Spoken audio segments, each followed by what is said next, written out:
I thought I'd show you how we installed this water feature.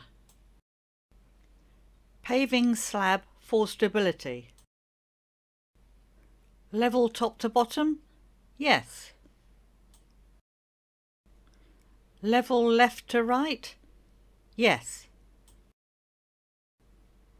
Install the sump. Is it level top to bottom? Yes. Is it level left to right? Yes.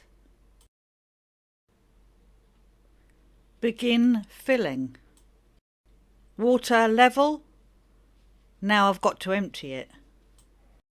Add brick for the pump to stand on. Check that the nozzle is level. Add gravel to hide cables. All done. Now let's wait for the dark. Enjoy!